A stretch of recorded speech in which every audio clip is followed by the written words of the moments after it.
Mai I pōtiki rua ki te toka a Taiao. Rere iho ki ngā tukemata o ka hungunu. Ngā reo irirangi o Tairawhiti.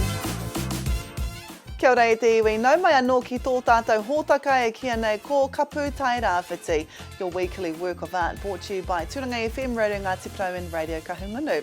Radio Kahungunu's Rahina Huata went to a community art class at Taihoa marae, nō ngā tata nei.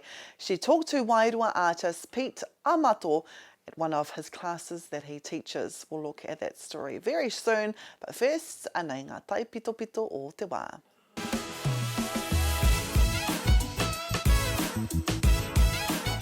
Mōrene hika mā ki te Tairawhiti, ka kati te whare hauora o Uawa, kei raro I te maru o Ngāti Porou Oranga, nā te kore hiko.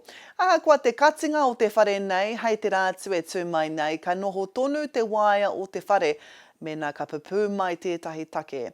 Mena he mate oho tata, a tēnā waia atu ki tahi. Ki Turanga Nui a Kiwa nei, e pauri ana te kaunihira orohi o Turanga Nui a Kiwa I te mōhio, kua heke te pūtea rori haumaru, mā te rima te kauma o no pai heneti.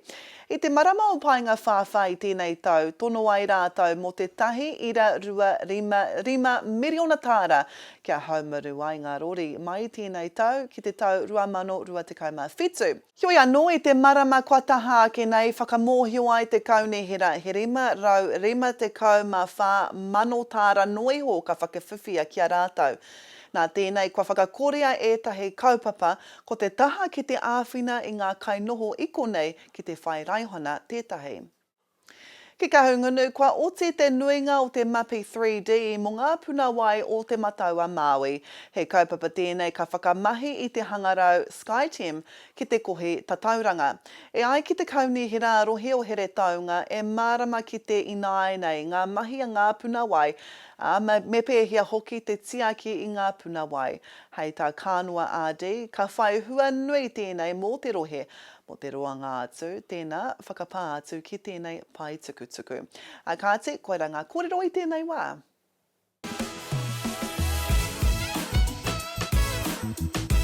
Wairoa artist Pete Amato brings art to the hapori. Pete is making a significant impact in the local community with art classes held at Taihoa marae.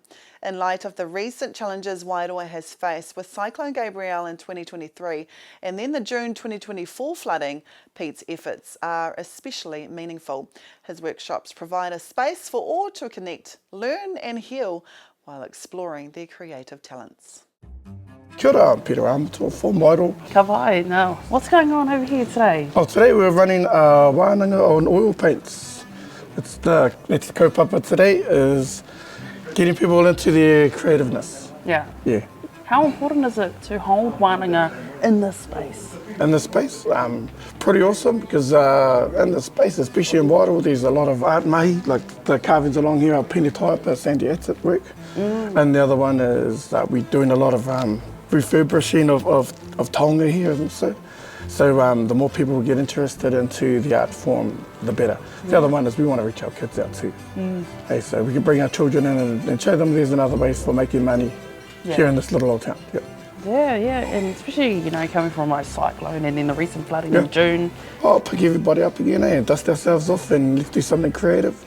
You know, it'd be easy for you to hold yourself down and get depressed, but you can throw these things and we all can be family and be creative together. So you think we're holding any more here, or? Depends on how well this one goes. I'd love to though.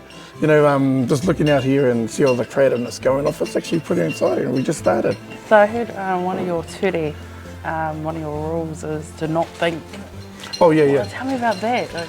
Well, you know, your brain's broken up in two parts. Say, you know, one is for your my bills, my relationship, and all the creative side turns all that off. So let's not think about things too much. Let's cater to the creative part of our mind and let go. Kia ora koutou, my name is Valetta Mathias. I'm an artist and an art tutor. What you got going on over here? This looks pretty interesting. I know that Peter does some really quite spiritual works, so I'm going to have a crack at doing a spiritual rendition of a work. As an artist, and I'm not an artist, what are your top tips for us who can't draw? My tip for everybody is just to get out there, like Peter says, and just have fun doing it. It doesn't really matter about the outcome, the whole idea is to enjoy art and be creative. And there's no mistakes in doing art. They're always good mistakes. So. Kōrero mai mo tō hoa a Pete. Kōrero mai wei e noho hoana. Ona tore te kau, nā tīma pia nā tau. And ever since I've known him, he's been an artist. Always pretended not to be. Why is that? He was a meat worker, and that's what he would say. I'm just a meat worker who paints, I'm not an artist. But when you look around us and you see this stuff, I think artist is a fair and just title for someone with that level of talent. I would say I've been inspired by a few younger artists. And there would be like, I have a niece who's 14 and can do portraits bang on in the small town in terms of work and viabilities and things like that. I think that she shouldn't be looking at, I want to be working at New World. You know, or we're sending a lot of creative people to the works, or you know what I mean? I want them to be able to create their own money, and part of that would be the creative side of your brain, which is medicinal to an extent, you know, because like I said, it turns off those voices in your head.